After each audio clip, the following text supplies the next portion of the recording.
Brooke Sunkett is Vice President of the Communication Workers of America, Public Healthcare and Education Workers sector. Welcome, Brooke. Take any credit. I signed Brooks up into CWA in 1980 on a street corner in Trenton when we were organizing CWA state office. Don't tell everybody that. But anyway, good evening, brothers and sisters. Good evening. It's an honor to be here, and I want to thank the Fightback campaign for inviting me to be part of this. I feel like I'm returning to the scene of the crime. 40 years ago, I went to this school, and I don't think I've been in this room since then. But some of the biggest demonstrations I had ever been in was right out there on that street. So when I say I'm returning to the scene of the crime, I mean that literally. But anyway, what I want to talk about briefly, because I actually have a video I want to show people, is about the decline of workers in this country. Over the last 25 years, and we're all under attack, whether you're a union or whether you're in the community. It doesn't matter what union you're in, whether public or private sector. But there's been a systematic decline of workers' rights in this country. And as the decline of workers' rights and our democracy has gone down, corporate power has gone up. And you go back and you examine this, you look at 1980, the firing of PACO workers. You look at the divestiture of the phone company, the deregulation of the trucking industry, of airline industry. Any major industry that has lots of union concentration, all those industries were under attack back in the 80s. And then when you skip forward to the 90s, we see NAFTA. We see the Graham-Leach-Bailey Act, which repealed the Glass-Steagall Act. We see the 2000 Bush tax cuts, and then we see a rise in predatory lending and mortgage fraud. We see massive economic collapse and bailouts, and then we see the TARP. We see Citizens United decision, which is a horrendous decision, which says that money can buy elections, that corporations are people. And you know the biggest thing that I find that's incredible, and our members ask all the time, what's going on? What's happening to this economy? And the biggest thing I find, and the most disappointing thing that I find, is that there's not a righteous indignation that should be in this country. People should be incensed about what's going on.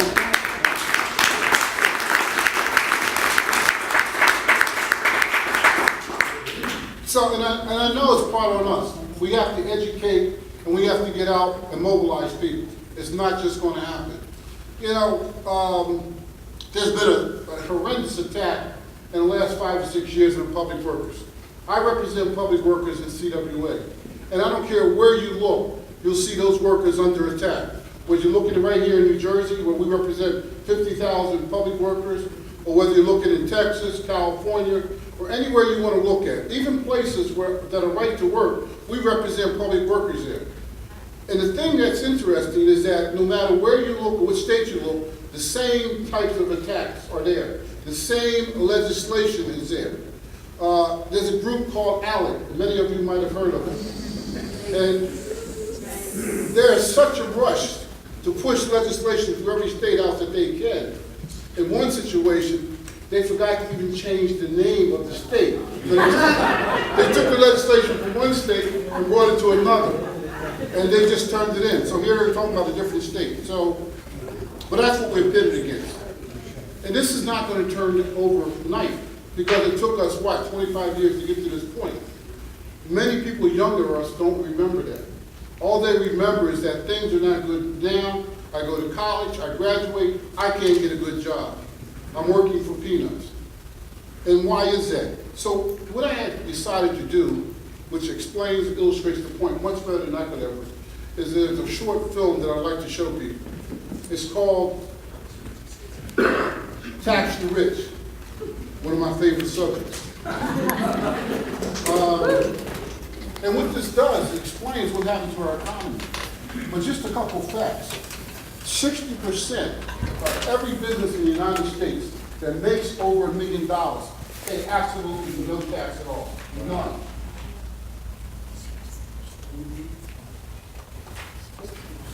No.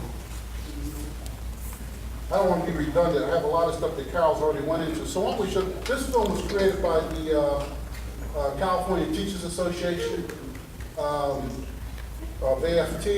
I got their permission. They said spread it, show it anywhere you can. So, and I think this film will make the point. So without further ado,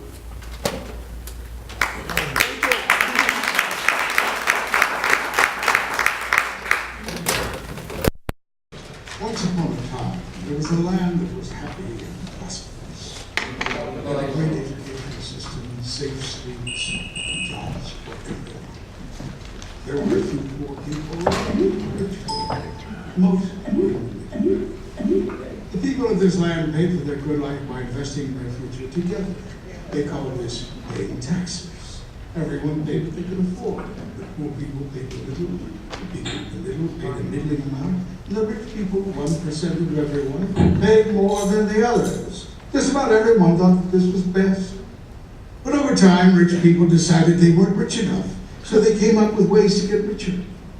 The first way was through tax cuts. They didn't mind if this meant fewer services for everyone. They said, why should I care about other non-rich people? I can hire teachers, safety, waste disposal people to work for me for less money than taxes cost. And then I can keep the rest of my taxes for me.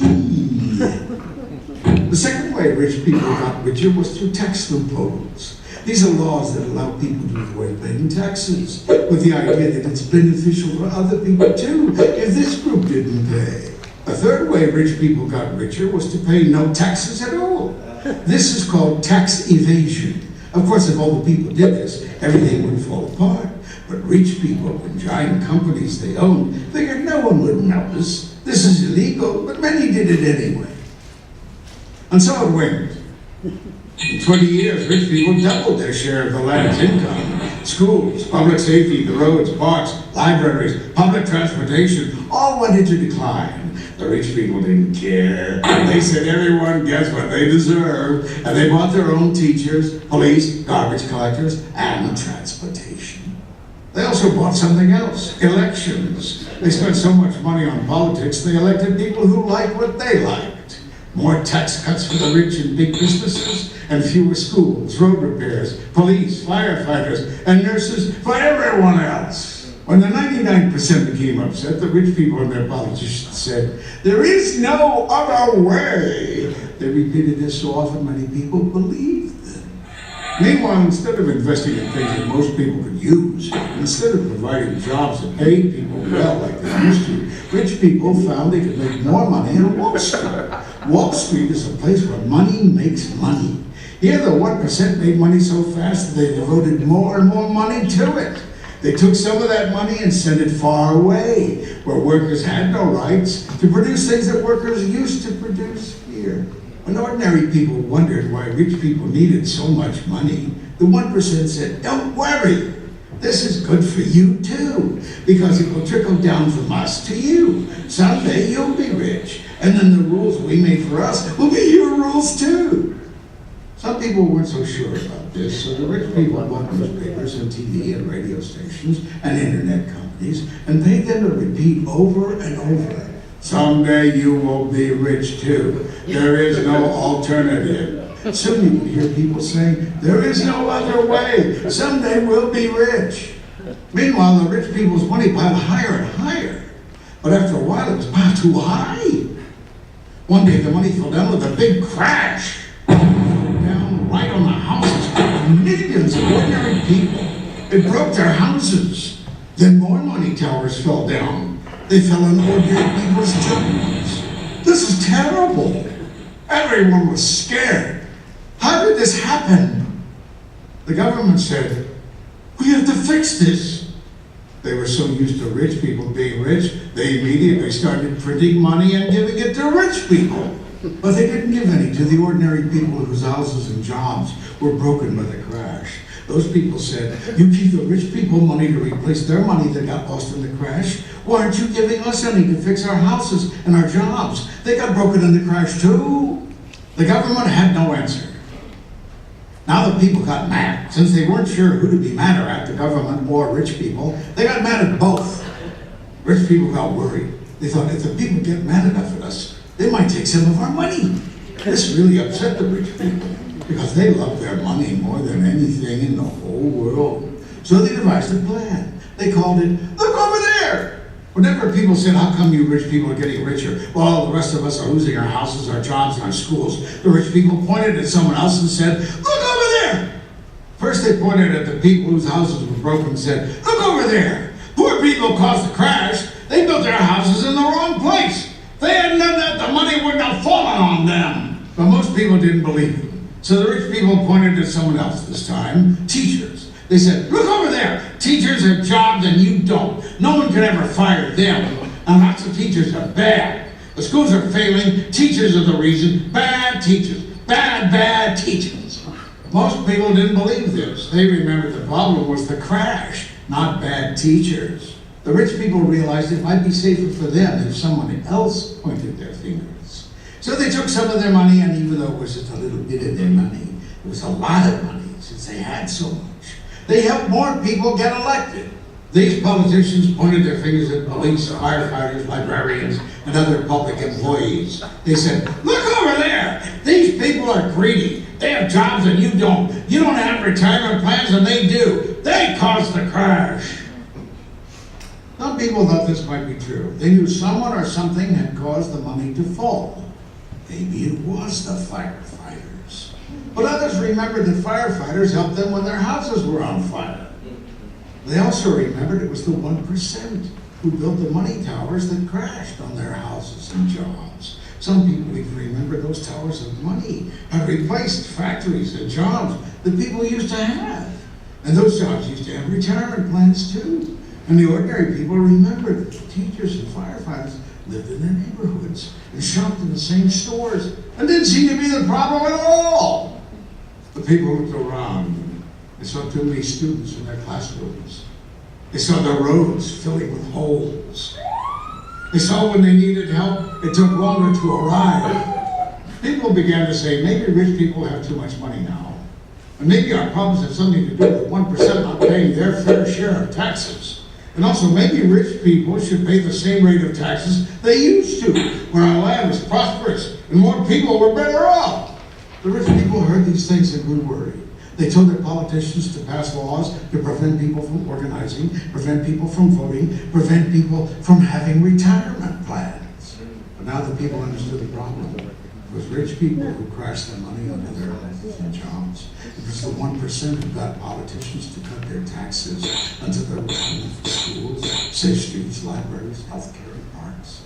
And it was rich people blaming everyone but themselves for what had happened. This is where we are now. And we have a question. Is there no alternative? Or can the people of this land do something to live happily